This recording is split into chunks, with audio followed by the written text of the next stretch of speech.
The film which you are about to see is an account of the tragedy which befell a group of 5 youths, in particular, Sally Hardesty and her invalid brother, Franklin. It is all the more tragic in that they were young.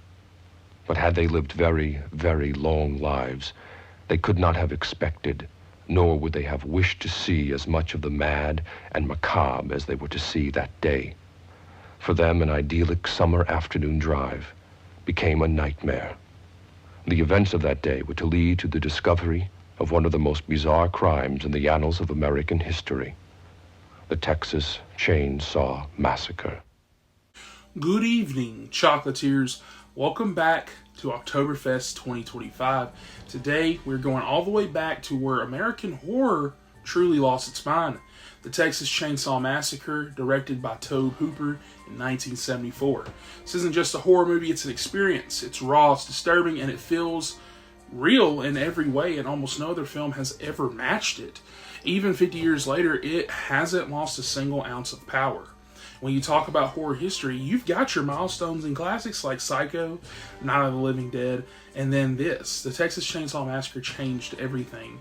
It was made on a shoestring budget, shot in a blistering Texas heat with a cast and crew who were basically suffering for art. And that suffering shows on screen in the best possible ways. This movie doesn't feel like a film, it feels like a nightmare caught on camera. Now, the story is simple, almost too simple, which is what makes it so terrifying. Got a group of young friends like usual. This is the 70s. They're traveling through rural Texas. Sally, her wheelchair-bound brother Franklin, and 3 of their friends when they decide to visit the old Hardesty family home. Along the way, they pick up a hitchhiker who immediately sets the tone for the film. He's erratic, sweaty, and completely unhinged, and from that moment, the dread does set in. As the day goes on, the group stumbles upon a rundown farmhouse nearby, and inside lives the Sawyer family. What follows is pure chaotic terror. One by one, the group is slaughtered in brutal, sudden bursts of violence, until only Sally remains, leading to one of the most iconic chase sequences in horror history. Then we meet him, Leatherface. He is not the wisecracking, chainsaw-swinging cartoon that the later sequels turned him into, but something far more primal. This Leatherface is confused, he's frightened, and he's monstrous.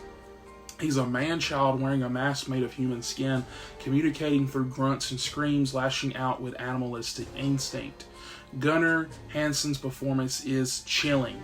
He's terrifying not just because he kills, but because he feels real. You believe there's a man like this living in the middle of nowhere, forgotten by the world, doing unspeakable things just to survive. Hooper's direction is genius here, because despite the film's title, there's almost no blood. What makes it so disturbing is the suggestion of violence. The sound design, the buzzing of the chainsaw, the squealing pigs, the hum of generators, it all creates this unbearable sensory overload. You don't just watch Texas Chainsaw, you feel it. The camera work adds to the documentary like realism. The handheld shots, the heat-soaked lighting, the grimy production, it all makes you feel trapped in the characters.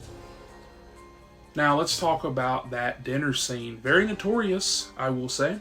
It's easily one of the most unsettling sequences in horror history. Sally is tied to a chair made of human bones, surrounded by Leatherface's deranged family, and they're just laughing, taunting, and screaming.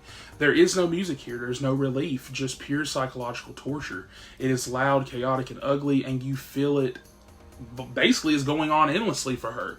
You can practically smell the rot in that room. That's seen as a definition of horror, not because of blood, but because it breaks your sanity right alongside Sally's, seeing something like this.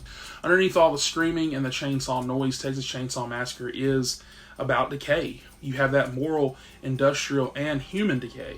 America in the 1970s was losing its innocence. You had the Vietnam War, economic collapse, environmental fear, and this movie captures that chaos perfectly. The Sawyers are the forgotten working class left behind by modern society, turning their slaughterhouse, skills towards those humans.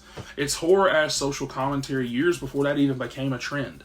When Texas Chainsaw Massacre came out, audiences were traumatized. People thought it was real. It was banned in multiple countries, but that is also what kind of made it legendary. It inspired generations of filmmakers, from Ridley Scott with Alien to Rob Zombie's entire career. It defined the backwoods horror genre and introduced one of cinema's most iconic killers. Even now, after countless sequels, remakes, and reboots, nothing matches that raw intensity of the original in 1974. The Texas Chain Saw Massacre isn't just a horror movie, it's a test. It's uncomfortable, grimy, and relentless, but that is exactly what makes it a masterpiece. Every frame feels real, every scream feels earned, and every moment of silence is deafening. It's a disturbing horror classic that changed horror forever, and it still has not been topped. That's another one down for Oktoberfest 2025. Let me know down in the comments, when was the first time that you saw this film, and did it mess you up as much as it did me? Do not forget to like, subscribe, and ring that bell, because this month we're cutting through some of the scariest horror films ever made. And tomorrow, we're revisiting one of my favorites from this year, Sinners.